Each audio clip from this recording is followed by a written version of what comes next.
Why do you think we say please? Because it's just a good thing to do. And because, like, I have no clue. I don't know.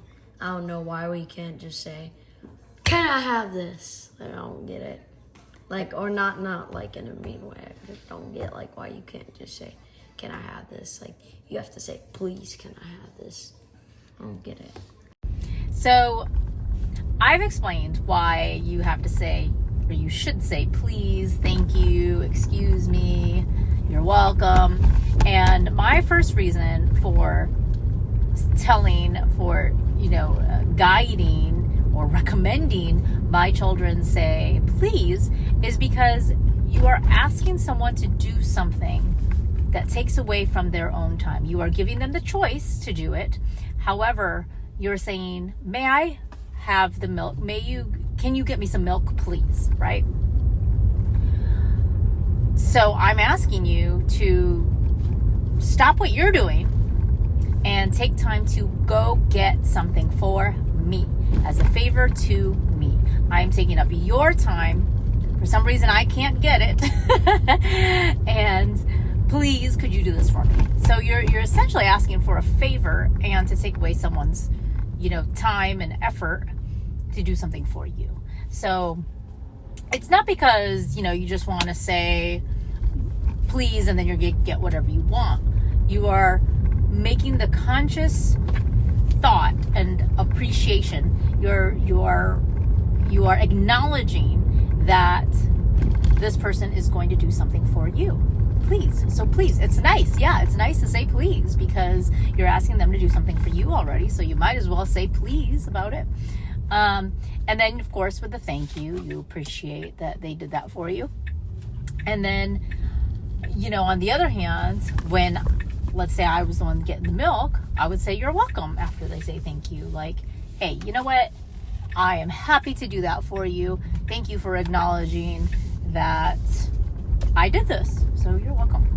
And then excuse me, of course. There's different reasons to say excuse me, in the sense of like, oh, please move out of my way, excuse me.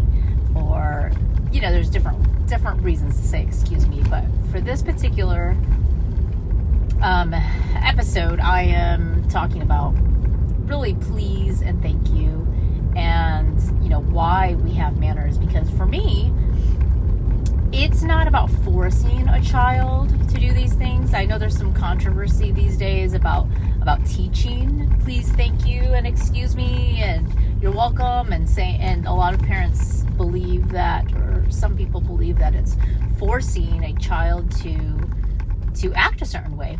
And it's not forcing, it's guiding. And that's what we are on this earth, or what parents, I believe, are put in place for children, is to guide your child into being a kind human.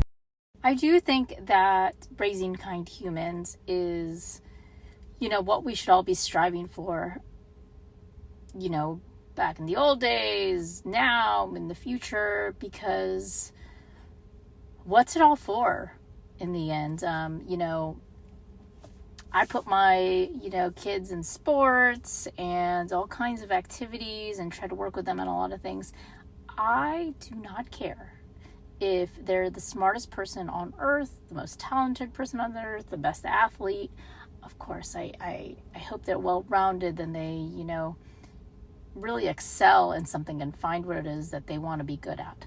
But at the end of the day, no matter how good you are at sports, no matter how smart you are in school, if someone is going to remember you for something and you have a bad attitude, you know what they're going to remember? They're not going to remember that you were that Olympic gold medalist that won a gazillion golds.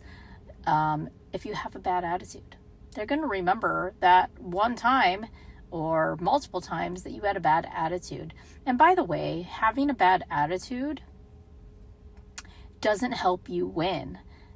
It is negative, and I truly believe if you have a bad attitude and negative energy, only negative and bad things are going to come to you.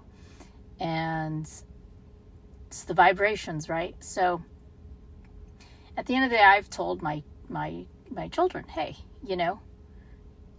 if you don't do really well at something, or if you can't find what it is that makes you tick, and you're just, what's the word, a kind person, at the end of the day, I believe you're way ahead of the game. And that's my 2 cents. I believe, be a kind human. Be a kind human. You're going to get really far.